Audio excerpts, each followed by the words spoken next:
adopt the conventional journalism approach. A journalist who writes a story has his byline, so he's not anonymous. Anywhere you put a story on the social media, the first poster, if they are able to retain his name, irrespective of whether it is 1 million posts, his name will be there. He can be identified and held accountable. That is one of the smartest ways to eliminate fake news. It is causing a lot of danger to our society. Meanwhile, that will require some software. I think that's a brilliant idea if it's possible to do it. But certainly, I mean, that's a way to walk back to the originator of a copy. But it's a high tech. Yes. It's a high tech effort. But as you said, route. Yeah, it's a long route. But as you said, if there's an origination, if there's origination of a story or of an idea, then it ought to have a trail to say that this thing is coming from this person, and the more you post it, the more it comes out that this is the originator of it. I believe that is software developers, WhatsApp or others, might think about this. Yes. The other development is the easing of the lockdown. With effect from Monday, there will be some respite. The Presidential Task Force has indicated that there will be openings. For instance, there will be opening of banks between the hours of 8 a.m. to 2 p.m. And at the 22nd briefing of the Presidential Task Force, they gave indication that when banks open, social distancing, temperature monitoring, as well as hygienic measures must also continue. Some ministries, government ministries, departments, and agencies too are to resume. However, this will be based on specific grade levels and on specific days. To continue to sustain their economy, some critical construction, manufacturing, as well as pharmaceutical and agricultural processing will also have to resume. Be that as it may, security is also to enforce serious measures and to ensure that social distancing is observed. However, across the nation, the curfew is from 8 p.m. to 6 p.m. and it is effective across all the states. And the chairman of the Presidential Task Force says that this easing will be done 2 weeks consecutively across 6 weeks, so that the coming back to normal will be gradual. But in the interim, all necessary measures will be taken to ensure that the gains we have registered are not lost. Well, the gradual opening is the ideal thing to do. Because locking down the economy for too long will be quite devastating on the national economy. But again, we also have to take cognizance of the fact that we're still recording coronavirus on daily basis. And we're not praying for any exponential level of this pandemic. But it's important for us to realize that until we begin to have to flatten the curve, then we may begin to talk about, general opening of the nation's economic system. But for now, I think there's a little fear. Some people have concerns that until we begin to stem down, the increased cases on daily basis, then we're not talking, specifically about having, won the war, even about to win the war in the first instance, because testing has become a very serious matter in this connection. If you don't have as many tests as possible, there'll be no indication that the curve is going to flatten. Because, for instance, you mentioned the Cross River State that has not recorded any index case, as well as Kogi State, for instance. And some persons are also saying that if you are not carrying out extensive tests, you cannot be so conclusive about the fact that they don't have index cases. Look at what happened in Enugu a couple of days ago. Somebody who traveled from Kano down to Enugu, and incidentally, the person resides in a high populated area of Enugu, in Ababa area, where on the ordinary artisans and low income earners live, and that tells a big story, because she has spent 4 days before symptoms, emerged. And what has she been doing? How did she get back? She entered with some public transport. Lockdowns across the state. Exactly. And when you say you have this lockdown, interstate lockdown, I don't think it's working. And as Kingsley was saying earlier on, see, this time around, we don't have to joke with this.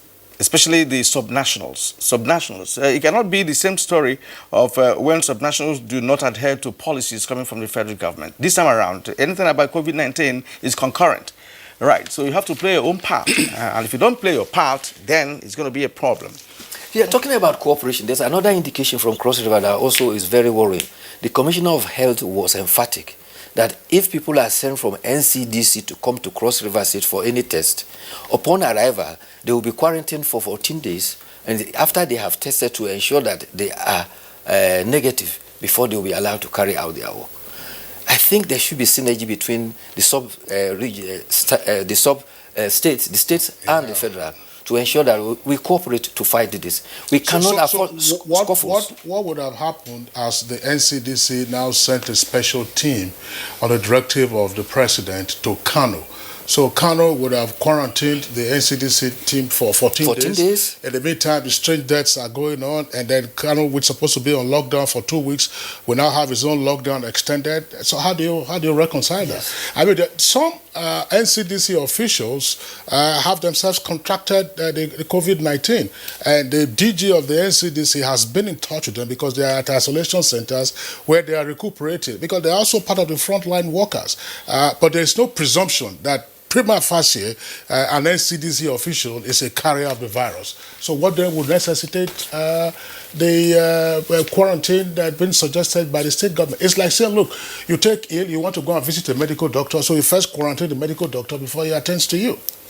Yeah. All right. I don't know. It's a bit bizarre. Something is wrong about that. Something is totally wrong. And I don't wish Cross River any ill or something, but until they have the experience of coronavirus, in that state, they will begin to understand what it's all about. It's not about politics. It's not about how could you quarantine people who are coming to carry out tests.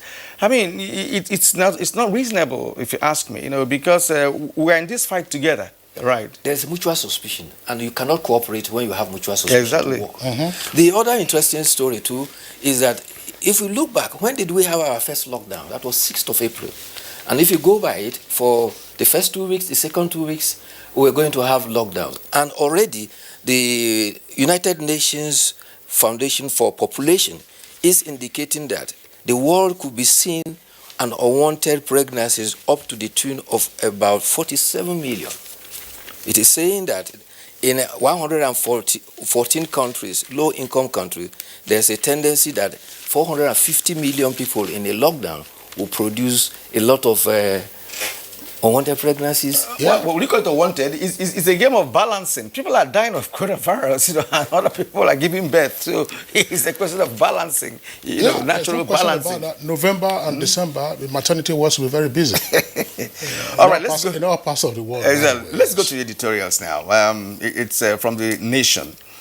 Necessity, that's let's take advantage of local COVID-19 inventions to develop R&D. That's research and development. We've been harping on this for a while now, on how Nigeria can, on its own, develop locally made medication that can address COVID-19. The editorial is talking about efforts being made by some universities, as well about Obafemi Awolowo University, that has something to offer. Also, it's talking about also Bayero University, Kano. These are universities that have come up with some remedial approach to this in terms of medication. Now, Abuja State University too also has come up with a report of development of geographical tracking device and the COVID-19 risk map and others. So what else can you tell us about the editorial? I think what has happened on all is that, necessity is the mother of invention.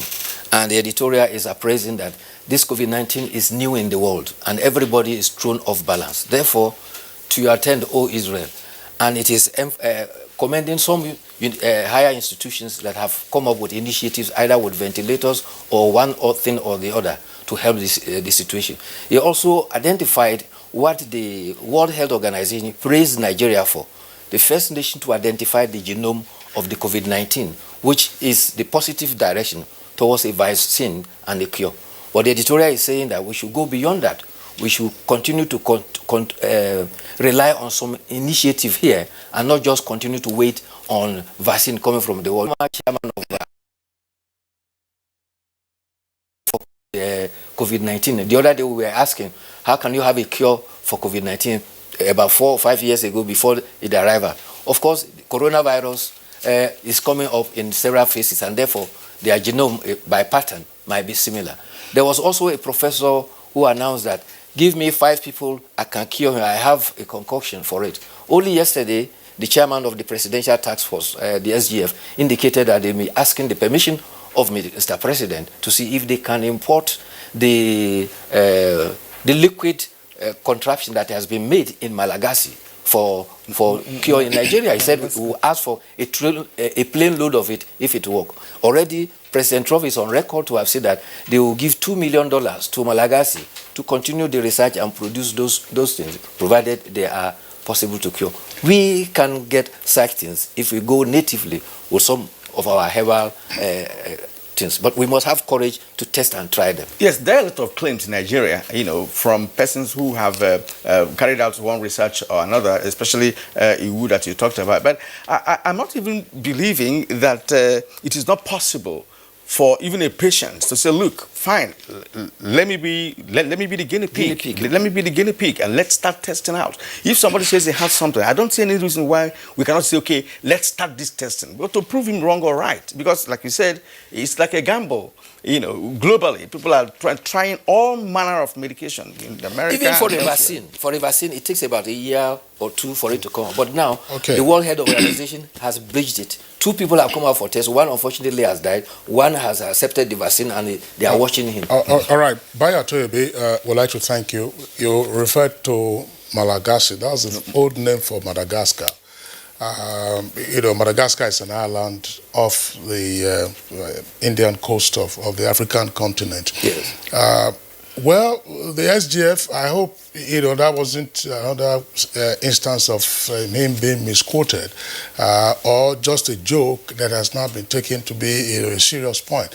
Because on Good Morning Nigeria and indeed elsewhere, institutions and establishments have been talking about their own capacity to work out, treatments or cures or other reliefs, for COVID-19, including phytomedicine and nitrate. Pax Herbal, which is a monastery in Edo State, have also done some things. But let's see how those things pan out, in the coming days and weeks. Bayo, on that note, thank you for being with us. Thank you. See you again tomorrow. All right, it's Good Morning Nigeria, reaching you live on the network service of the Nigerian Television Authority. We'll take a short break now. When we return, we'll get ahead with our reports and discussions on how some states are dealing with COVID-19. Coronavirus, also known as COVID-19, is spreading at an alarming rate all over the globe, including Nigeria. With the number of infected persons in Nigeria increasing daily, prevention is better than cure. Coronavirus has no cure. The virus spreads from one person, who affects 2 persons, and by the time the affected person is isolated, the 2 persons have affected 4, and it keeps spreading. You must take preventive measures to save yourself and that of the people around you. Always wash your hands with soap and water. Put distance between yourself and others. Whenever you cough or sneeze, cover your mouth. Clean and disinfect surfaces. Stay at home if you're sick and contact the proper authorities. Together, we can cut down the spread of the coronavirus. This message is brought to you by the Nigerian Television Authority, NTA, Africa's largest TV network.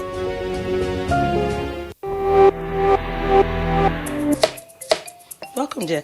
Have you washed your hands? Inside my house again. This thing not the key black man. I don't know if it's misinformation or poor hygiene that will kill you first. Coronavirus is real, and good hygiene practice will save your life. Anyway, no hand washing, no eating. I will not take care of it. How's one of the parents?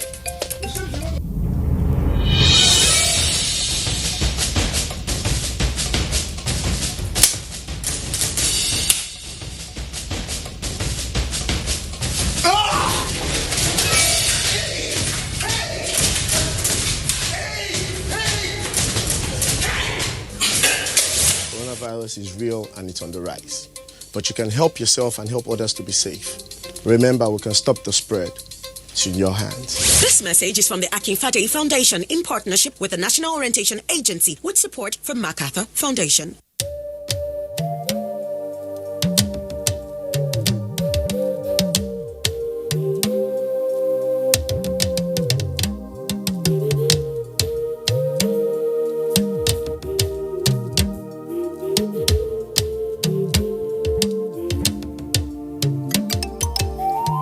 not know that our enemies have no face? They are indigents of no state. They come from no place. And if this boat capsizes, every one of us will go under. So when the drums sound, let everybody answer. Do not say, I am the Iroko when the forest is burning. Do not say, I am the Obeche when the forest is burning. Our differences will not stop us from perishing together. So when the drums sound, let everybody answer.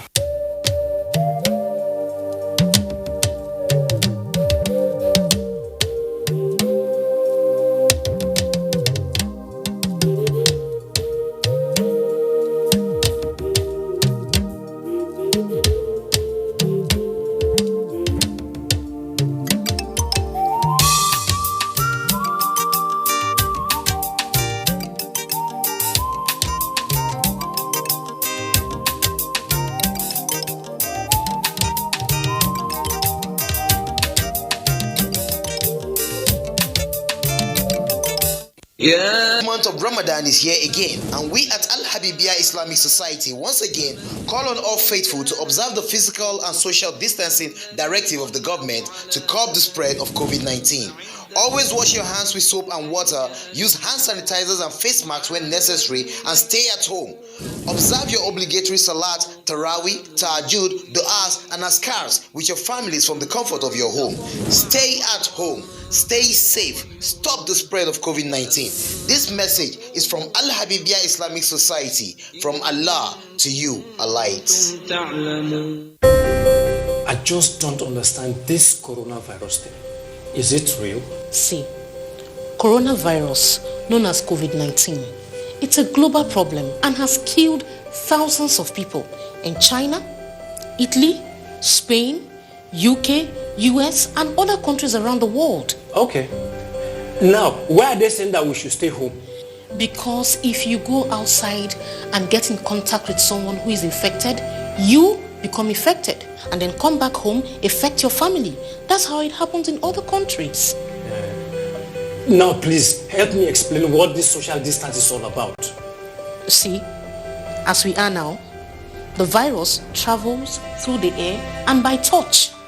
We must maintain 6 foot distance at all times. Oh, so it's not by washing my hands with soap and water or hand sanitizer that is only important? Washing of our hands regularly is very important. But we must come together and fight this virus like we did Ebola. It is our responsibility to each other.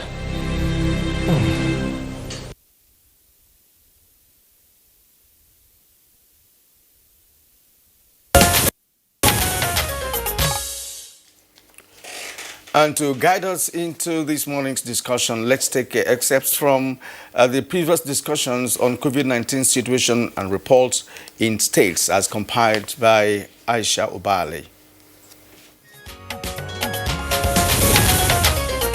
We went ahead to say that we restrict movements in the state capital and other major suburb areas in Nasarawa State. We decided to go ahead and reduce the number of, we closed down the markets, in order to reduce this. We also shut down most of the operations that are having maybe religious organizations and the rest of that. So Nigeria was caught unawares. And it's unfortunate that you can say that this particular pandemic has given Nigeria an opportunity now to think twice, that this is the time not to abandon the healthcare as an area that we have done that. And I will give you a good example with Nasarawa State. Nasarawa State has built, a center, started building a center, that is going to be for all kinds of diseases in that area, Ebola, Lassa, and the rest of that. So you have to test more so that you fish out those that are there and treat.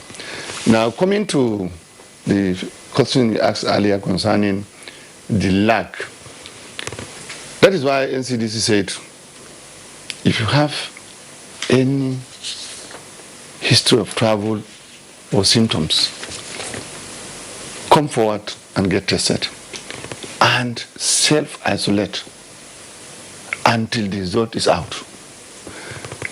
It's difficult to pack everybody and keep in one place. We don't have the resources. We are not ready for that.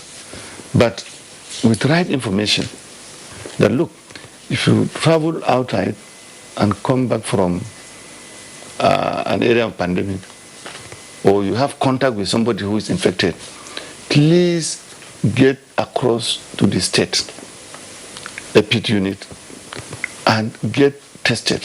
While the results is being awaited, please stay alone. Isolate yourself until the result is out. So this is the only way. I'm also happy to announce that Anambra State has what is called a mega lab. That is to say, a laboratory that can test 500 samples at the same time. It is located at the State University. It is actually from Abbott Laboratories, USA.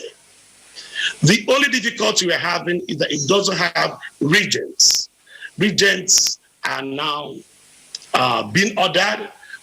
We are also working on the Federal University Teaching Hospital in Nnewi. We are assisting it so that it can also become a testing center. By the time we have these two, plus our latest technology, we should be in a position to assist other states. Happy that very helpful Nigerians are also partnering with us. We have received so many donations in the form of food commodities. We have received so many support from individual corporate entities that made some medical supplies available to us. So this is helping government to really extend the campaign.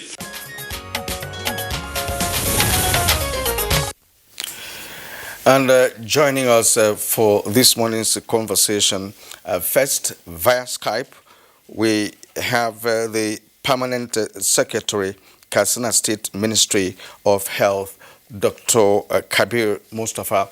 Dr. Mustafa, it's good to have you this morning on Good Morning Nigeria.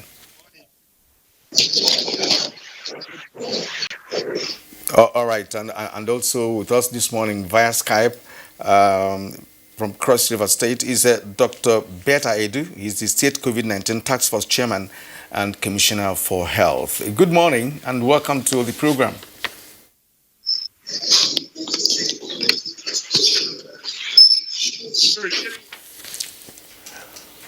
All right.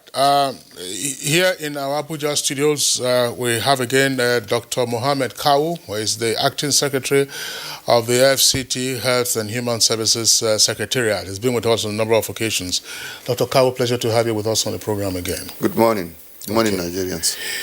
And then joining us from our Kano Network Center, it's our pleasure again to have Professor Isa Sadiq Abubakar. Professor Isa Sadiq Abubakar is the Director, Center for Infectious Disease Research at Bayero University and a member of the Kano State Task Force on COVID-19. Professor Abubakar, pleasure to have you again on Good Morning Nigeria. Good morning, Nigeria. Yeah, to all Nigerians, I say good morning. All right, and last but not the least, joining us from our JOS Network Center, Professor Danladi Aboki Atu. Professor Atu is the Secretary to the State Government of Plateau and also the Coordinator of the Task Force on COVID-19. Professor Danladi Atu, pleasure to have you with us on the program. Good morning, Nigerians. Welcome to this platform. All right, gentlemen, you're all welcome to the program. And we would like to begin this conversation with Professor Isa Sadiq Abubakar, who's the Director of Center for Infectious Diseases Research at Bayero University and a member of Kano State Task Force on COVID-19. Prof, Kano has been in the news since it's recorded its index case of coronavirus. And of course, there are other stories concerning multiple deaths in Kano and its environs. And of course, we have concern here as to what actually is the true position of what is happening in Kano. Many Nigerians believe that there could be two different diseases in Kano that you are yet to grapple with. Now, lead us into what the situation is at the moment.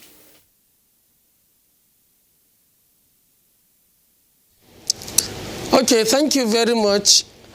The situation in Kano calls for a lot of concern. If we take a look back at what has happened over the last couple of days, we'll discover that Kano has suffered a lot of misfortune as far as the fight against COVID-19 is concerned. Within a very short time, Kano started noticing the first case and the number kept rising, whereas other states like Lagos and even the FCT and Ogun states have started having their own index cases much earlier than Kano, and their own rise, although not too good also, but our own situation in Kano was much more rapid than their own, to the extent that Kano is now on the top 3 as far as the number of cases are concerned.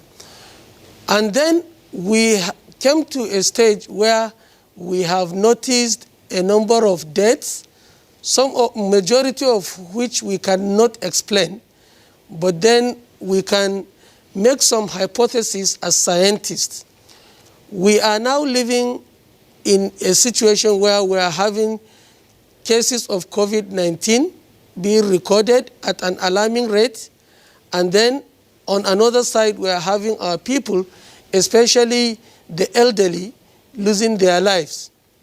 So for any health worker and a scientist, it is very easy for you to draw conclusions, although not on only one point, but you can accept the fact that this could be multifactorial.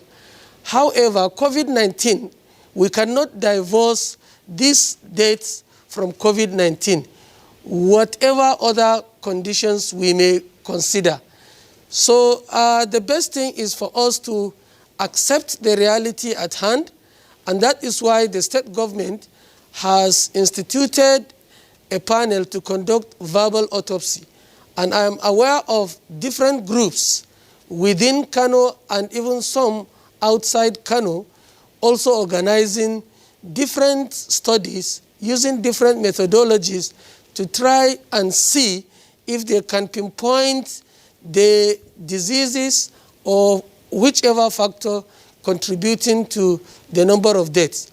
But as I said earlier, COVID-19 is a significant factor for us to consider. If I am to give you an example with the hospital where I work, that is Aminu Kano Teaching Hospital, it is the apex hospital in Kano as far as provision of healthcare service is concerned. In that hospital, we are noticing a large turnout of patients with respiratory illnesses, and some of them are having illnesses affecting other organs, which from literature we have noticed are related to COVID-19 as a disease. And some of these people, whether or not they have been tested, are losing their lives. And a good number of them are elderly. And these are all points in tandem with the type of patients who are losing their lives as a result of COVID-19. We had a misfortune in the sense that at the initial inception, after the task force had started its work, a number of our members, including the co-chair, got infected and they were out of the scene. And that took us unaware. So it took us some time while we are grieving to come up and reconstitute the task force, and then the fight continued. And the second misfortune we had is that which affected the testing laboratory, where some reagents got finished, and while attempts were made to quickly restore that abnormality, then 3 of the staff working in that laboratory got infected. So the laboratory had to be decontaminated. And all this took us to a situation where for over a week or close to that, we were not testing. And it was incidentally within that period that we started noticing massive number of deaths. Unfortunately, because of that, we were not able to get most of these people tested, and the fact that majority of them died at home made the matters worse. So we were not able to pinpoint, at least take samples for COVID-19 at that stage. However, within the past 2 days, the laboratory is now back to function, and in fact, the second laboratory, which is under Bayero University, is coming up. The NCDC personnel have come.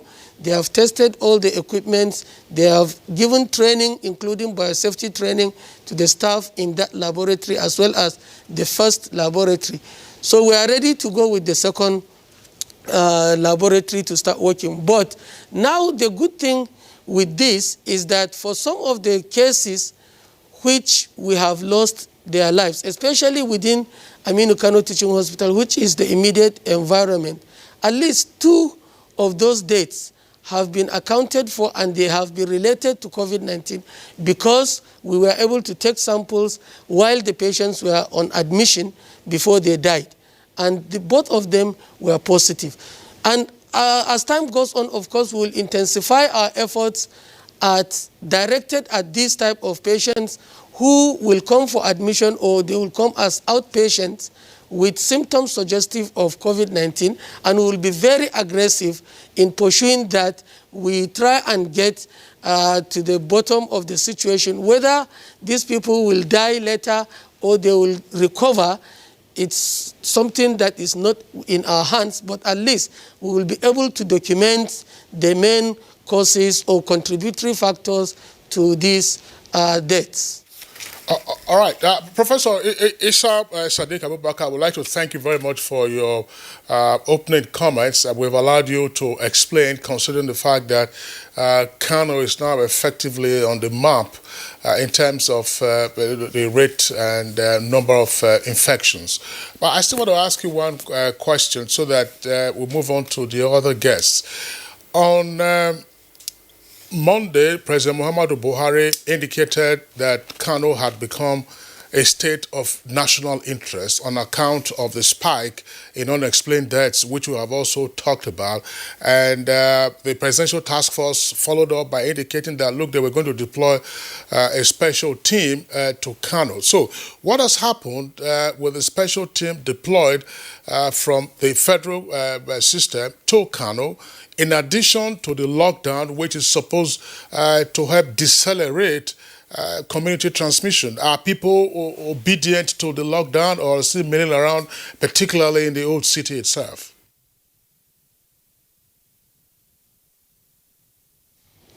Yes, it is a very good thing that the President of the Federal Republic of Nigeria took the measures he did on Kano, and I'm sure even the state governor was very happy with that step taken by the presidency. A delegation, a high-powered delegation, was sent under the leadership of a permanent secretary working with the federal government. That's Dr. Nasir Sani Gorzo, one of the seasoned health experts we have in the country, who has worked extensively in public health. People like Professor Abdusalam Nasidi, Dr. Mukhtar, and a number of them were here, including the Director Health Services of the Federal Ministry of Health, and a number of staff from NCDC and other centers like Irua Specialist Hospital with some good level of experience in handling some of these emerging and re-emerging diseases. Ever since the team arrived at Kano and paid their courtesy call on the executive governor of the state as well as the emir of Kano, they made it clear to the team in Kano that they are not here to reinvent the wheel, but to reinforce it. And there has been good working relationship between the federal government team and the Kano state team so far. And we believe that they have come here with good intentions. And what has transpired is that the team has made it clear that their objective is to understand, number one, the causes of death, and then to see the areas in which the federal government can come in to assist the state financially, with material resources, as well as human capacity. And so far, there have been a lot of meetings and a lot of visitations to the key areas. They have visited the treatment centers. They have visited the other isolation centers for asymptomatic patients. They have come to Aminu Kano Teaching Hospital, visited the 2 laboratories, and they have visited the accident and emergency part of the hospital and the general outpatient. So they are still understudying the situation, but then they are not wasting time in taking the necessary measures aimed at addressing.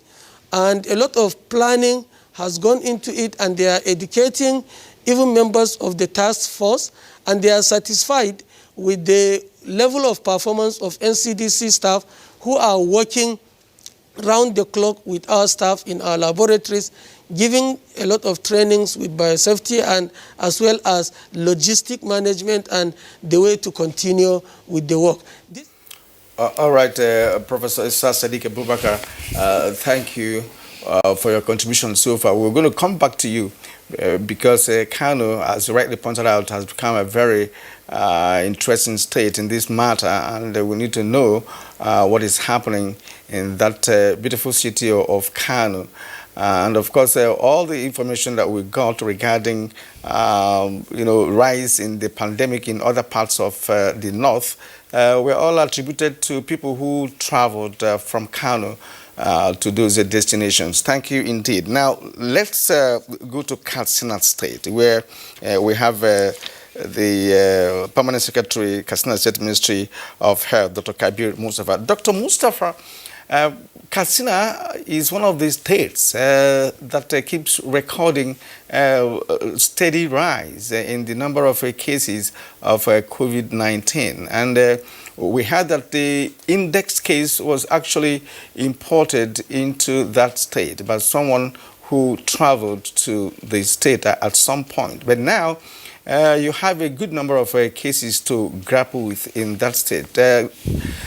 Give us an idea of the situation so far, or bring us up to speed with the latest development so far, and of course measures being taken by your government. We also heard that a number of Almajiris have been returned to Katsina State. If that is true, how are you handling them? What are the measures put in place to ensure that some of them who may have been infected are quarantined to ensure that the virus does not, continue escalating in that state?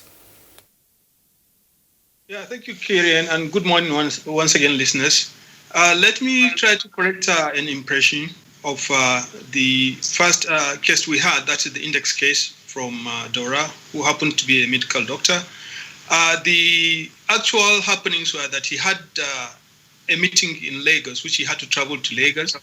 And the issue was he traveled to Lagos and then came back to Dora Strait. He didn't branch to his hometown. So let me just get that clear, because that had been an issue of contention. Incidentally, when he returned, I think after about a week or 2 weeks, he developed these symptoms, which I believed he was managing at whatever level. The information got to us on the day he died, and very late. We just had about 3 hours from the time we got the information in Katsina to when we were able to get to Dora. And incidentally, as we were even preparing to get to Dora, we were informed of his death. But we still went ahead and then did post-mortem, sample collection based on the clinical, presentations he had.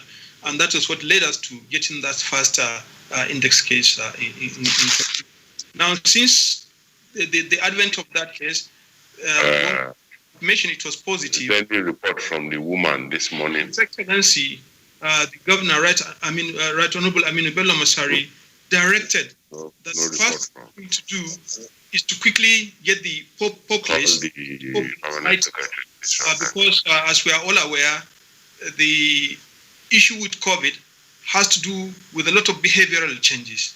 And by virtue of the culture and the religious belief around the area, you have to actually do a lot of education for the people to understand. And that was the first thing that was done, even before the inauguration of the state COVID.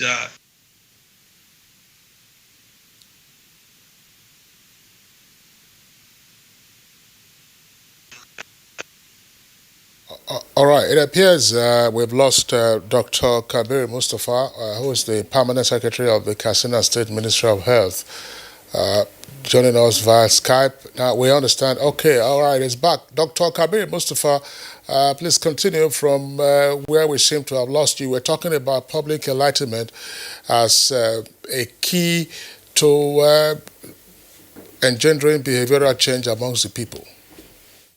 And then immediately that was done, then we had the state task force, which was headed by His Excellency, the Deputy Governor. And immediately that task force was, inaugurated, issues were brought about on how do we really address this COVID-19. Funding was very key, and because of that, a funding raising appeal fund was made through a bank account, and donations started pouring in kind and also in Naira equivalent. So with that, we've been able to fix our system. Now, the first thing to do was also to comply with the federal government's directive in identifying centers where caregivers would be readily available. And for that, we had a quick interaction with the Federal Medical Center in Katsina, where their isolation center was ready to receive any such patients. And because of the need for us to have the standard isolation procedure of donning and doffing, that is how the clinicians will come in and go out, we had to do a lot of work to readjust what we had in our general hospital, the General Nigerian Specialist Hospital. We made available for a capacity of about 20 beds that can adequately attend to critical patients.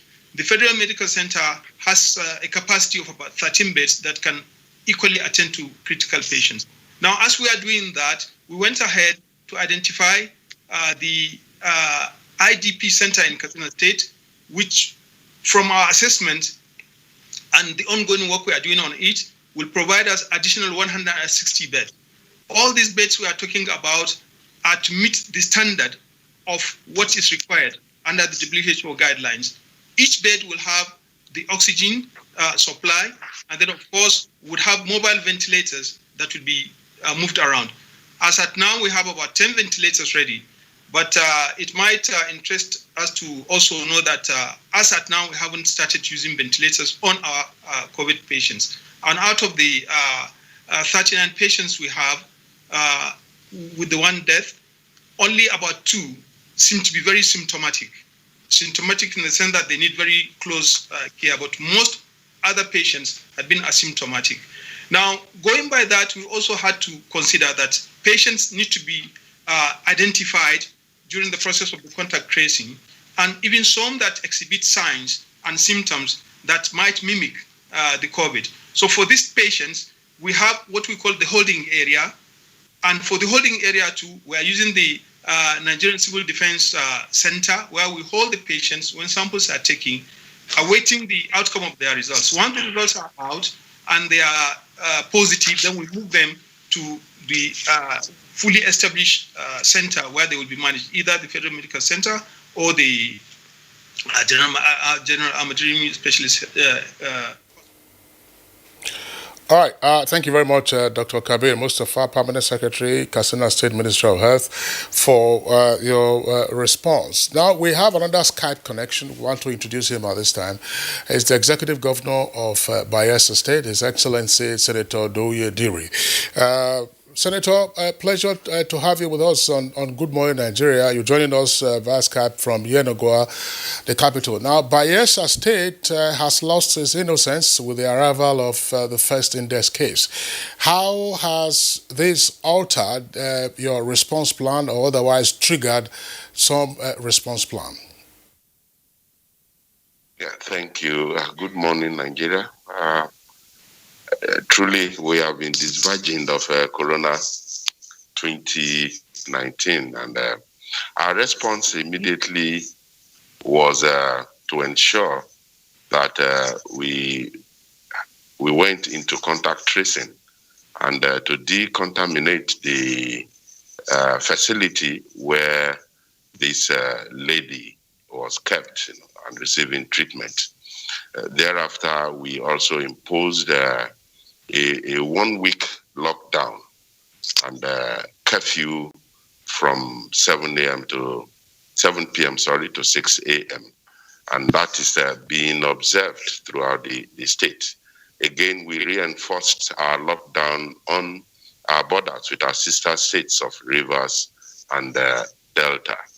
And so far, through the contact tracing, we're expecting some results today, particularly of the nuclear family of the lady who tested positive. And that's so far the report and situation in Bayelsa. Well, Your Excellency, we are not wishing that you have more persons who are infected by this disease, but going by the trends of development with respect to COVID-19, it's always a possibility that when you have one case, you should expect 2 or even more cases. Now, how prepared is Bayelsa State to cope with any rise in the number of cases? You mentioned the lockdown and, of course, the blocking of interstate borders. But what we have had in the past is that so many states who did that didn't do that successfully because most of the cases have always been imported from one state to another. Well, you will agree with me that Bayelsa State was among the first states that took preemptive preventive measures over COVID-19, and we did very well. We did very well, and we believed that we will be able to hold on till COVID-19 abates. But unfortunately, we had this one case. Let me restate here that the lady in question had no travel history, and up until today, she is vehemently rejecting the result from the laboratory. But that's not our worry for now. For us, that is scientific, and all we need to do is to ensure that there is no spread of the disease. And so we have isolated her nuclear family, the nuclear family members, and we have gone on to the tracing of all contacts. And for us, what we have done so far, it's adequate, and we are believing that the spread in Bayelsa will be controlled. All right, Mr. Governor, I just wanted to also ask, on the basis of what you just said now, if there's this vehement denial by the index case that, look, I'm not positive, but the scientific evidence shows otherwise, does that lead you, or indeed anyone else, to assume that perhaps statewide you might have pockets of denial of the existence of COVID-19, and therefore of the precautionary measures that ordinarily should be taken as part of the enlightenment regime that you have put in place? Does that therefore mean that you need to do more to work on the behavioral change of your people? Well, her denial is there, but her own situation and her case is different. She has a complex situation. What the hospital discovered was that she was hypertensive, she was diabetic, and recently they have also discovered the ulcer. And so a combination of all of these, has led to the fact that for her, she believes that these are the conditions of health in her. And for her, there is no COVID-19. Anyway, that's for her. Behaviorally, you are right when you talk about the behavior. Our people believe that COVID-19 is not something historical or cultural to us. It's something very far away. But we have also gone on to do so much of enlightenment across all the local government areas, and particularly in our state capital. Recently, I had to even embark on sanitizing the biggest market in Bayelsa, popularly known as the Swale market, and removed all the illegal structures and ensured that sanity is brought back to the market. And we will continue to do the best we can to ensure that we have sanitized our state capital and all other local government areas and ensure that COVID-19 do not spread in our state. Your Excellency, the last question put to you by Kingsley is very germane, because when people do not believe in the existence of coronavirus, they tend to also take some other personal measures on their own. Some are even drinking ogogoro or any hot drink, believing that coronavirus does not want anything that is hot.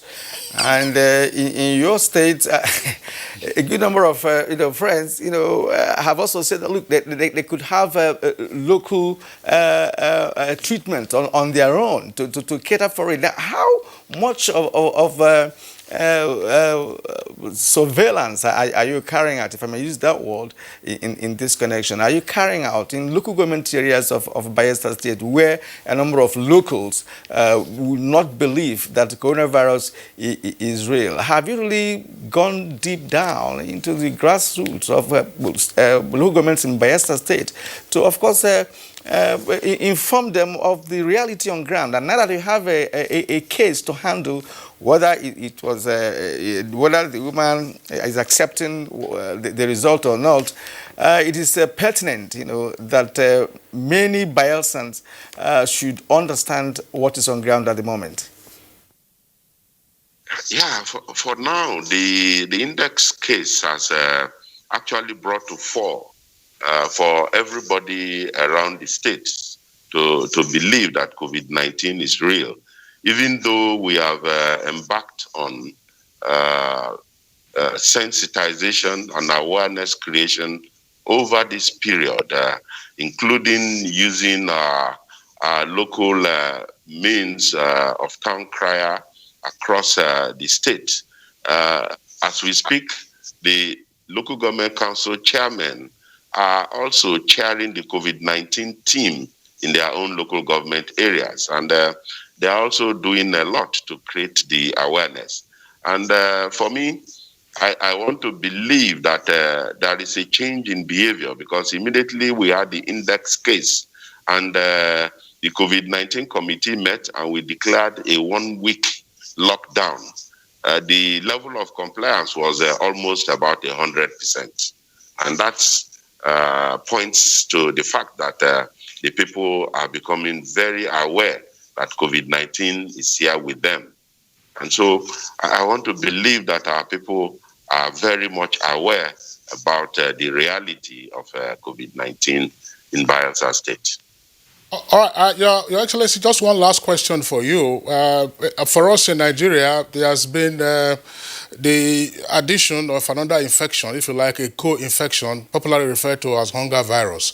What is your containment strategy for hunger virus on account of the various measures being taken? I was the one who advocated for the second phase of COVID-19. And I said the second phase of COVID-19 is hunger.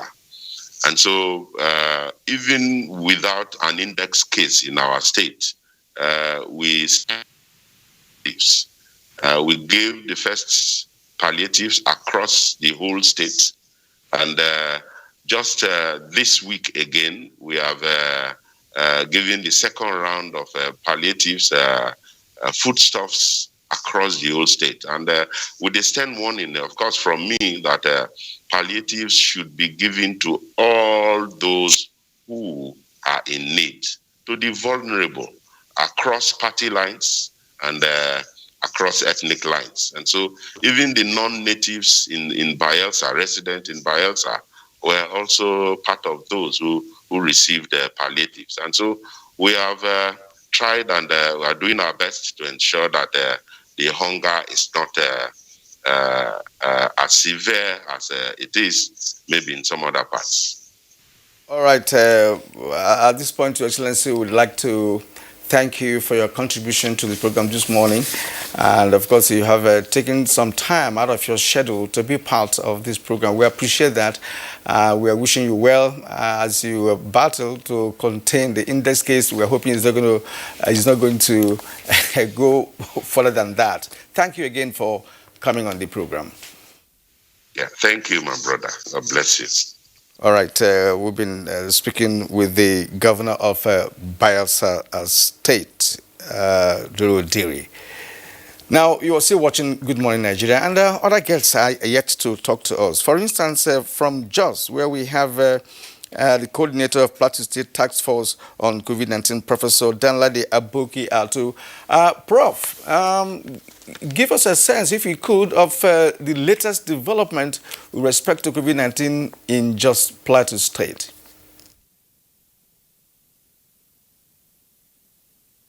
Well, thank you for bringing us on this platform.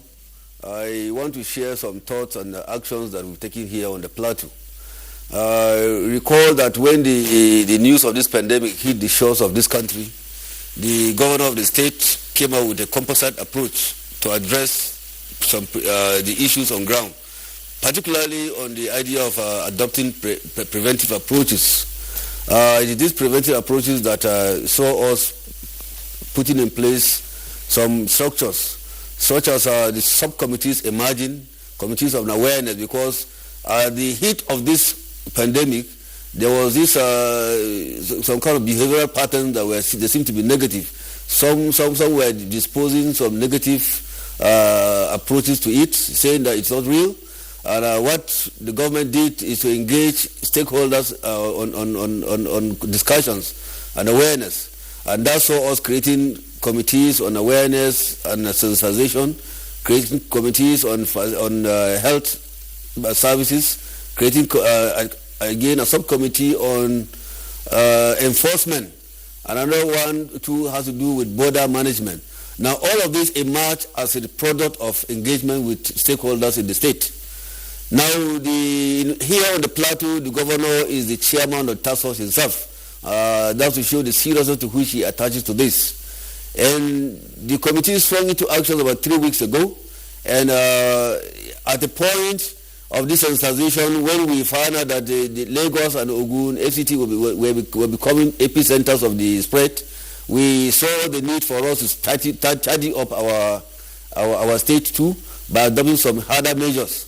And the governor quickly undertook a facility tour of the health facilities on the plateau to ensure that isolated centers are established. One was at Jos University Hospital. The other one was at specialist hospital at the state hospital. And of course, the third one is at Bingham University Hospital. Now, all these centers were based in Jos, and they all have facilities for isolation. Now, after the facility tour, we were made to understand that they have deficiency in terms of ventilators and so on, and other equipments. We had so far purchased 12 ventilators and distributed to them, and that's to add to the ones they had already.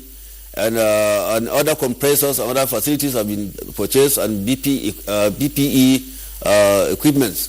Now, these are put in place so that we become ready in case of this spread hits us. Now, last week when we had an index case, we further tidied up our belt by adopting harder measures. We locked up the state, locked up our boundaries to ensure that, because the index case we had actually came from elsewhere, not from within. And so we discovered that the interstate movement has been facilitating this kind of spread. We now close all our borders.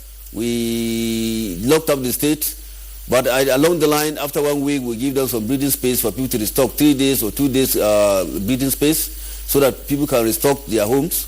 And we want to tell Nigerians that Plateau have been complying. We want to appreciate the people of Plateau State for cooperating with government in this regard.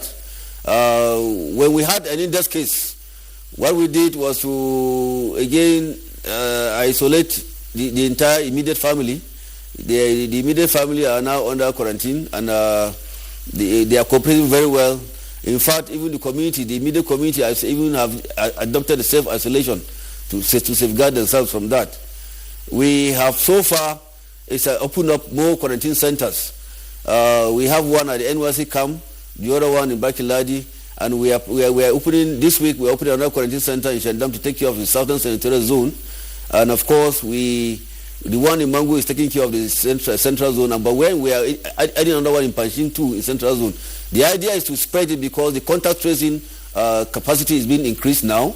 So we are having people who even report with the level of sensitization that has taken place. Communities even report cases when they see new faces coming in. They see people exhibiting strange features. They quickly alert the health expert who will now trace them and bring them to these quarantine centers. Again, at the border posts, once you come into Plateau State, we have to quarantine you for 14 days. After which we release you to join your families or your loved ones. This, however, there are exceptions to the rule. Of course, health experts who come to assist us in the state, normally they are allowed to do that. So far, this is what we've been doing on Plateau State. And in the first week of our lockdown, what we did was to decontaminate the whole state, particularly public places, markets, motor parks, banks, public offices, and the rest. We decontaminated the whole state in that respect, addressing all this across the 17 local governments of the state. So this is what we've done for now. All right. Thank you very much, Professor Danladi Atu there, for giving us the situation report with regard to Plateau State and its response to COVID-19. We'll come back to you later in the course of the conversation. Let's now go to Calabar. That's the capital of Cross River State, where we have Dr. Betta Edu. She's joining us via Skype. She's the State Commissioner for Health, as well as Chair of the State Committee on COVID-19. Honorable Commissioner and Dr. Edu, well, congratulations. Cross River hasn't recorded any case. So you will tell us what the secret is. But bear in mind what the NCDC has also said, that send more samples for analysis, and then let's see what the final results will be. That's one leg. Second leg, your governor, His Excellency, has also been in the news for what some persons have already described as his controversial approach to either the development of a serum or a vaccine. In all, how is Cross River approaching this? Thank you very much. And it's to speak to Nigerians. First and foremost, I think Cross River State should, at this point, be commended for all its efforts to be able to curb the COVID-19 in our dear state. A lot of work has been done. If you followed the trends very clearly, you would recall that Cross River State was amongst, in fact, the very first state in Nigeria that basically set up its EOC and started deliberating on how to prevent this virus in our state. We did extensive work on sensitization as early as January, when there was no recorded case in Nigeria, no recorded case in Africa. I remember doing a jingle and putting on TV as early as January, and everybody thought that was too early. We don't have a case. This is just for Asia, so why bother? We went detailed sensitization, meeting with religious leaders, community heads, of course, traditional rulers, and of course, setting up systems where the town criers can get this information out to our people at the hinterlands. Beyond this, I'm sure you can recall that we were the very first state in Nigeria to begin the screening of persons coming in through our local airports. At this point, Nigeria had not even recorded a single case. What I would expect would be some form of commendation from the federal government or the NCDC to say, well done, you started on time, you've done a whole lot. My governor was the first in Nigeria to say, no mask, no movement. If you don't use a mask, you cannot move. At that point, he was highly criticized to say that the mask does not provide any form of protection for persons from the outbreak. Today, the president in his speech has clearly said that if you must go to public places, you must use a mask. All of these preventive measures were put in place by our state and even more. And then we're not being supported. We're not being supported by the federal government. We're not being supported by NCDC. We get very few things in terms of getting kits, sample collection kits. We are a population of 4.5 million persons, and then you're getting 50 to 100 kits, and then you expect that we can do community sample taking. And so, of course, we're doing surveillance already, but we take samples from only persons who have met criteria, and everyone who has met criteria thus far, we've taken their samples, we've sent to the lab, and the results have come back negative. We want to continue to push with these preventive measures. Remember, we have a lot to face. The governor released about 50 vehicles, which was sent to the various borders across the state, both the international and the interstate border. We have over 50,000 Cameroonians trying to find their way into Cross River State.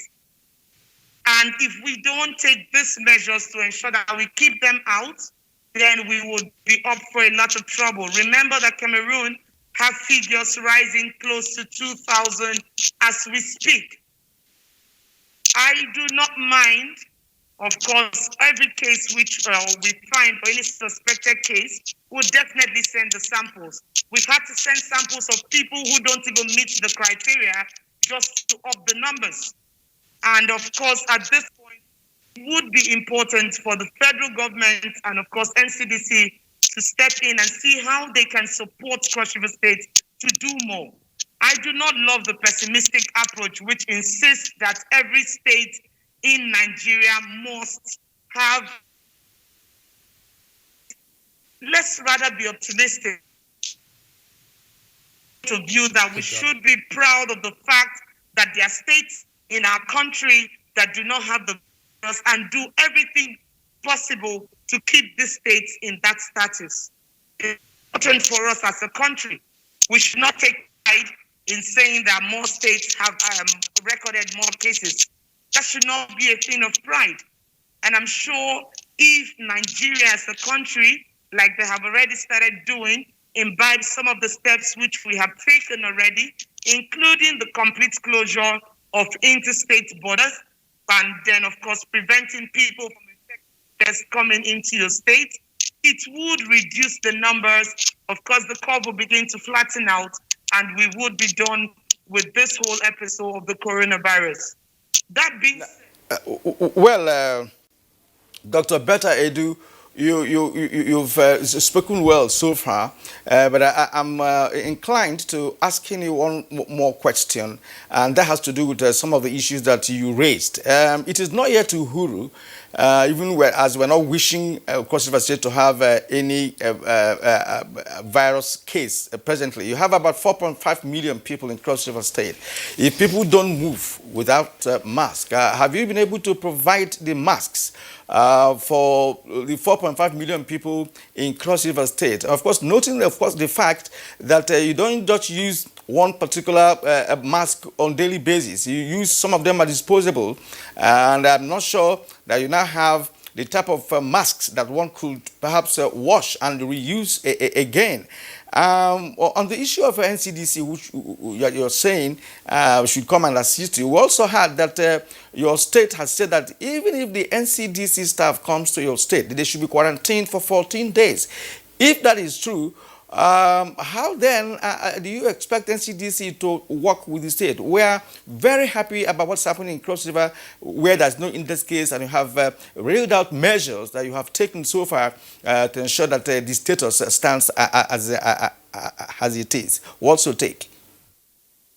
Okay, so when it concerns the masks, first we had made about over 1 million masks and are given to Cross Riverians free of charge. But this does not bring the mass production to an end. We'll continue to make as many as possible. Over 3,500 workers that are working at the garment factory, the Cross River State Garment Factory, have shift every single day. So every 8 hours, a new set comes in so that we can space them out and, of course, maintain some physical distancing and further protect them. The mask has been made of good quality, 3 layers. The outer layer, most times we use the Ankara to make it very attractive, and then the filter and an inner comfortable layer for people to use. We'll continue to produce, we'll continue to give to our people because more and more persons would need it. Remember, in this population of 4.5 million persons, children are there, and children are not supposed to come out for any reasons. All the schools have been shut down. Churches are not operational. The mosque is not operational. And of course, all the public gatherings, we've called an end to that long before now, right from February. So it's not expected that everyone will be out at the same time. The mask is reusable. When you're done using it, you use warm water and detergent to wash it. And then, of course, you dry it either outside under the sun or using your dryer. And then you iron it before you use it again. So if you have about 2 or 3, it should be able to carry. Or if you can have more, that's great. Local tailors and garment factory makers have been encouraged to also make this masks, which the state government will buy off from them and give to others free of charge. Like you said, it's not yet through. We have been stepping up our level of preparation.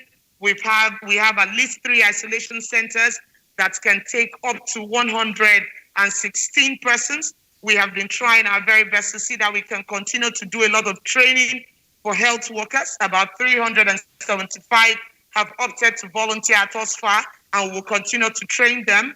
For the NCDC workers who want to come into our state, they are very welcome. All we are just being careful about is that the coronavirus tested and they're negative, and then they can come to our state and do their work. We are happy to work with them. In fact, we are waiting for them. We have a gene expert machine in our IDH hospital here in Cross River State, and we have been appealing that machine be conformed to be able to test for the virus, because the only other center in the south is at Irua in Edo State, and with the lockdown, it takes you close to 24 hours to get there. We have a center at Ebonyi, which we now have to rely on sometimes. So it's a bit difficult for us. This testing will be easier if we have more sample kits, if we have the center in Cross River State running, and then if we have support from the federal government to continue to see that we can keep the Cameroonians out of our borders and keep other persons who are trying to come in out of our borders. A lot of work is being done, surveillance, screening at the entrance and all of that. Continue to do more as a state. We want the federal government to step in and support us and work with us. We're even looking at a possibility where we can have a vaccine manufacturing factory built in Cross River State, which will complement the industrial revolution which the governor, Senator Professor Ben Ayade, is bringing about in the state. All right. Thank you very much, Dr. Betta Edo. One of the points you made now in response to the last question is that, okay, you are waiting for the federal government team, and more particularly the NCDC, provided they tested negative, and you are not insisting, as it were, on the 14-day quarantine in Cross River upon their arrival. Is that clear? That's what you are indicating. So what we're asking is that we have people who are negative come to our state, because we want to be able to prevent the coronavirus at all costs. Thank you very much. Just to say what you said, that if they have been tested here in Abuja, wherever they are coming from, and they are negative, they can come into your state and then hit the ground running. Once again, Cross River State Commissioner for Health joining us via Skype from Calabar. We have, well, it's like our landlord now is the acting Secretary of Health in the FCT, Dr. Mohammed Kawo, who has soaked all of this in. I thought that perhaps we'd just get a comment from him before we take a short break, because when we come from the break, then we'll be pressed for time. Dr. Mohammed Kawo, what is the situation with the Federal Capital Territory? Thank you very much. We should go on break. For us, I think we are at the cruising level. We have stabilized, not in terms of number, because the number is still rising, but we have gotten to communities. We are testing massively. We are getting results from the communities. We have enough beds for those that would be infected. Almost all our centers are ready. We have also decided to give the communities masks to wear should they come out and interact with others, because with the confirmation of the community infection or transmission, then you need to do something about that. Interestingly, from our statistics, 41% of all patients that have been confirmed in FCT came from Mabushi, which is a community place. The next being Wuse ward, which has about 15%. Maitama 14%, and other places. Incidentally, 90% of the cases are in municipal area council, with only 2 in Buari and 1 in Gwagwalada. The next phase, aside the continuous case searching and testing and isolating, we are planning to decontaminate areas where after the first lockdown easing, people will be coming back to work. So we ensure that all the places are being decontaminated. But what we're going to do in FCT is those private places that are buoyant, we just supervise them. We direct that they decontaminate the big hotels, the big offices, while government decontaminates government buildings and other places where people will be trooping into or coming into. And also to provide and ensure that physical distancing, temperature taking, and hand washing are maintained while people continue to come. There's a presidential directive of easing. So what is most important is to ensure that when the easing comes, we don't bring more cases into the system. So that's what's happening. Now, you mentioned Mabuchi, who's perhaps another suburb that you mentioned, Buari or something. Right. See, the federal government intends to, ease the lockdown.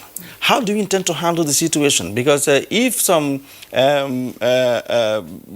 people would have to come to the city to work when the lockdown, is a little bit relaxed from next Monday, how are you going to handle the situation? Because one, people who live in other suburbs like Maraba, Nyanya, Karo, and the rest of them will have to come to town to work. So what is the plan that FCT has, with respect to this, and to see how you can manage the number of persons that will be coming to the city to work? Because of course, when people begin to move, we have moving buses, taxis that take overload and what have you. And you haven't done any testing yet, say in Lugbe or say Gwarimpa and elsewhere? Yeah, presently, testing ongoing in all the suburbs, Lugbe, Nyanya, and all the places, because we have increased the teams and they have been dispatched to all these communities. But most importantly, I think if you listen to the SGF, they have outlined means of curtailing massive number of people coming in, and that buses are supposed to be monitored, that you can't have more than this. The taxis, you cannot have more than this. So there are outlines and processes and procedures on how to ease the lockdown. So we are not expecting massive trooping. Even the civil servants, you heard that there are going to be some grade levels that will be allowed to come. And not every staff that is supposed to come every day. Probably, finally, at the end of the day, they will say probably maybe the junior staff comes, so maybe only once a week or so. So all these details is being worked out, but it's not the complete coming. All right, Dr. Muhammad Kawu, and we're taking a short break now, and after that, of course, we'll begin to wrap up the program.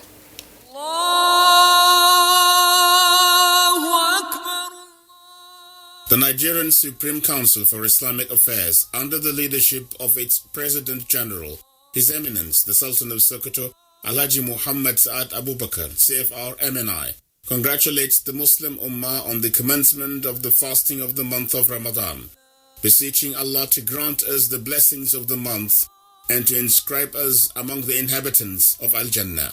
The Council has directed the suspension of congregational Taraweeh prayers, Majalis al-Tafsir, Quranic sessions, and i'tikaf seclusion in the mosques during the month of Ramadan. Islamic scholars and organizations are to employ the electronic media for dissemination of tafsir and other da'wah activities.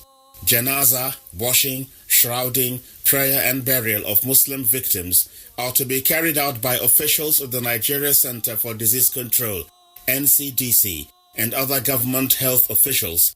Detailed guidelines on the suspension and the janazah are available on the Council's website and are being published in national dailies and sent to the federal and state governments as well as leadership of state councils and various Islamic organizations. The Quran says, "Make not your own hands contribute to your destruction." His Eminence the Sultan praised the Almighty Allah to preserve our lives beyond the Ramadan and grant us its blessings. Mr. Yusuf Nwoha, Director Administration, Nigerian Supreme Council for Islamic Affairs, announcer.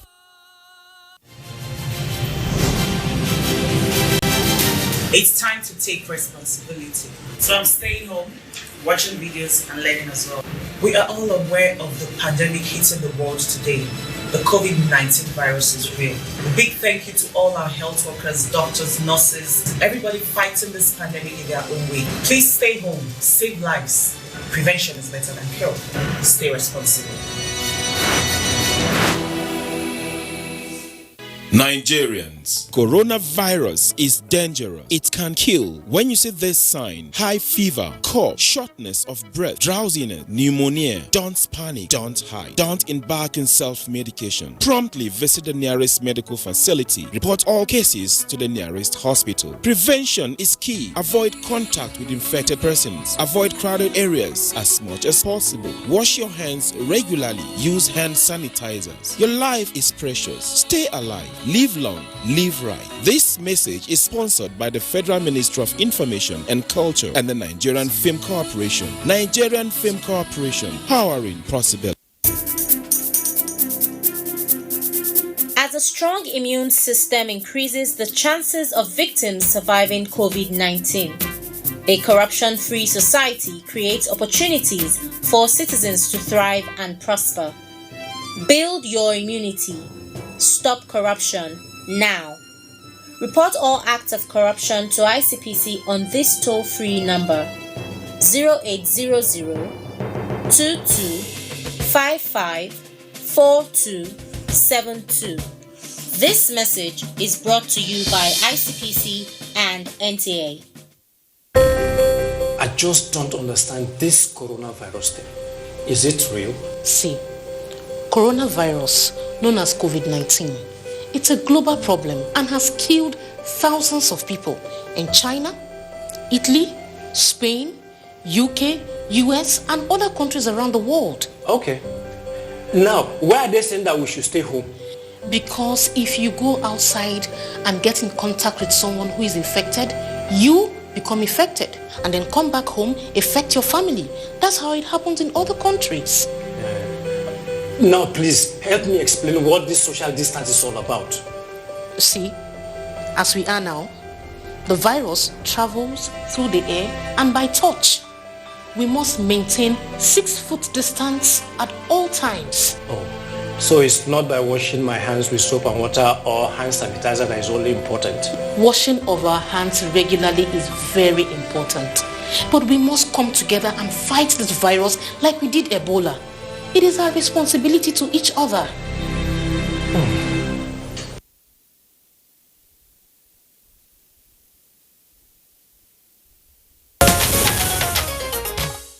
All right, welcome back, and it's still Good Morning Nigeria, live on the network service of the Nigerian Television Authority. We're on the last lap now, and let's rejoin Dr. Kabir Mustafa, the Permanent Secretary, Minister of Health in Katsina, still with us via Skype. Very briefly, tell us something. I mean, Katsina didn't have a total lockdown, as it were, from the reports that we had read in the past. Selected local governments were on lockdown.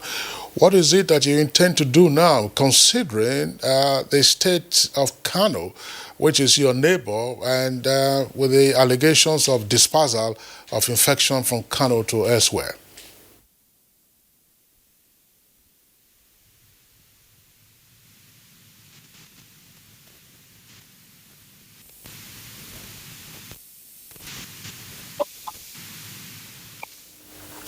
All right, unfortunately, there's audio failure there from the Skype connection to Dr. Kabir Mustafa.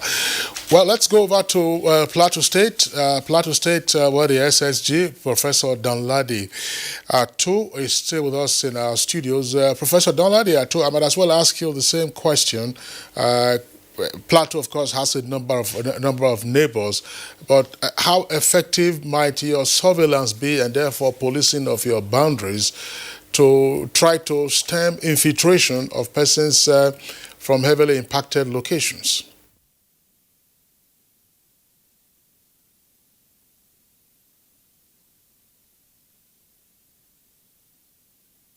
I don't know. Well, Kieran, stuff happens. At the very point where we are closing shop, we're beginning to have some technical hitches here and there. But of course, we have done most part of the program this morning.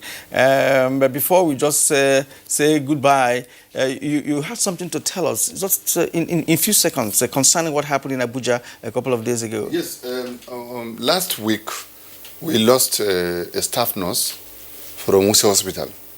The gentleman came to work on a Wednesday. He was off on Thursday. He was supposed to resume on Friday. That Friday, we didn't see him. So the colleagues of his started calling frantically. They go in touch with his neighbor and family. Eventually, they opened his room and he was dead. He was dead. And what was your reaction? So our reaction was, we immediately dispatched our public health team that went to, first of all, took sample from him post-mortem, then decontaminate him, put him in the body bags. Ideally, he's supposed to be buried, but we couldn't get into with the family. And we have the feeling it was not COVID-19 case. But it was negative after the test. So eventually it became negative. So okay. What I'm saying is that it's very important. We'll keep it there, because there's no time to do that, right? But you are saying that such should be done in Kano, right? To be able to determine when somebody dies, you take a sample and do a test immediately. Yes. All right, thank you. Professor Issa Sadiq Abubakar has been with us a couple of times on Good Morning Nigeria. We may have to get him back at some point to feed us in. All right, Professor Issa Abubakar, you are right there.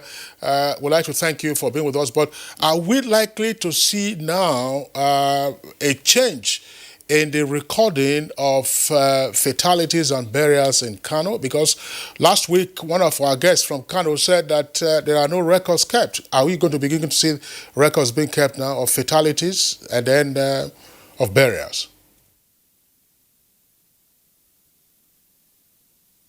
Definitely. With the rising number of deaths recorded in Kano, the state has instituted a measure to account for every single death. And especially with the coming of the federal government team, a lot of work will be done in this direction. So in the near future, we will definitely have to record all the deaths with laboratory results concerning COVID-19 and other diseases that might be implicated as causes of this, so that we will arrive at definitive diagnosis before or even after a person has died. All right, thank you very much indeed, because Kingsley and I were baffled at the initial time, when somebody told us that you don't have a record of burials and what have you. Thank you for letting us know that you will begin to do that now. Dr. Mohammed Kau, Acting Secretary for Health and the Human Services Secretariat, FCT. We thank you, as always, for coming here to give us an update on COVID-19 as far as FCT is concerned. Thank you indeed. Professor Issa Sadiq Abubakar, Director, Center for Infectious Disease Research, Bayero University, and member of Kano State Task Force. It's been a pleasure talking to you this morning. And of course, we had the governor of Bayelsa State, who has already been signed off. And from Katsina Vice Cap, we had the permanent secretary, Katsina State Minister of Health, Dr. Kabir Mustafa. We appreciate your insight on this very show today. And the lady that joined us Vice Cap from Cross River State, Dr. Betta Edu, we thank you indeed. And of course, we wish you well. You are coronavirus free for now, but as I've said, there is not yet Uhuru, so keep walking. We thank you for also coming. And from Plateau State, we had the coordinator of the Plateau State COVID-19 Task Force team in the person of Professor Danladi Altu. It's been a pleasure. Now, this is where we conclude this edition of Good Morning Nigeria. We thank you for watching. Do come again tomorrow. My name is Kirian Umayo. Stay home and stay safe. I'm Kingsley Osadola. Stay safe.